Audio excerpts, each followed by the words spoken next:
I think for me, whereas I'm not really the spokesperson for the police, but I can allude to the fact that we have worked with them quite a bit. I think there's been the long-term challenge of the stereotypes and attitudes that the public has towards the police, and which has been addressed to some extent. One, we've been able to engage in a lot of training with police officers, and quite frankly, a number of them are sensitized. They know what needs to happen.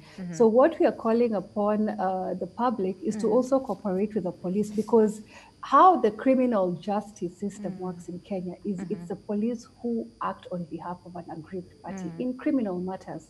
So we need to have the public report the cases, and there are mechanisms for the public to report where they have availed reports to the police and they've not been taken seriously. There are various channels which the Inspector General has always alluded to. So let that not be a deterrence for the public to report, because unless they report, exactly, these cases might not go far. So let them take a chance, let them report, let them have records of cases where they've reported and the police have not been able to take up action. And that's why institutions such as FIDA come in, because then we are able, through evidence, to go to the highest of the police offices, which is the IG's office, to indicate on this date in this place, this report was availed to the police station and nothing was done. So let's not shy away from reporting.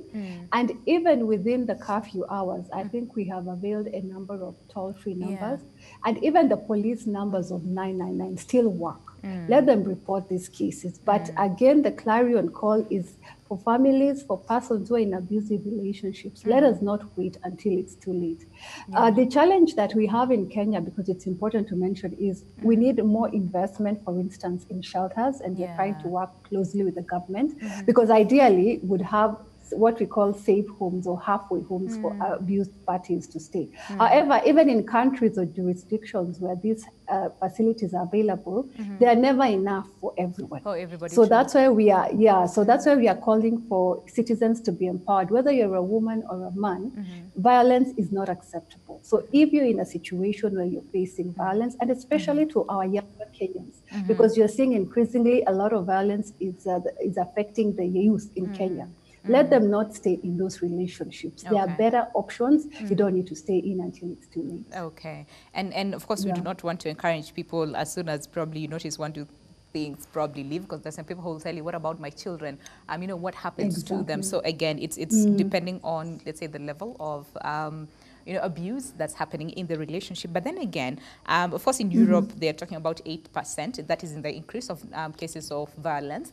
But in Kenya, I think the CJ talked about an aspect of either 32 or 38%, and that is, amounting for the levels of abuse in the country.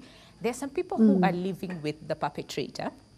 And like you said earlier on, this probably for some people, this has been happening for a long time. It's just that they've not been reporting. But for some who, let's say, have started now, for the fact that we are in quarantine, all of us, let's say we are at home, what happens? Because I'm living with this person, if I report and probably they find out that I have reported, it might end up being worse. So for a person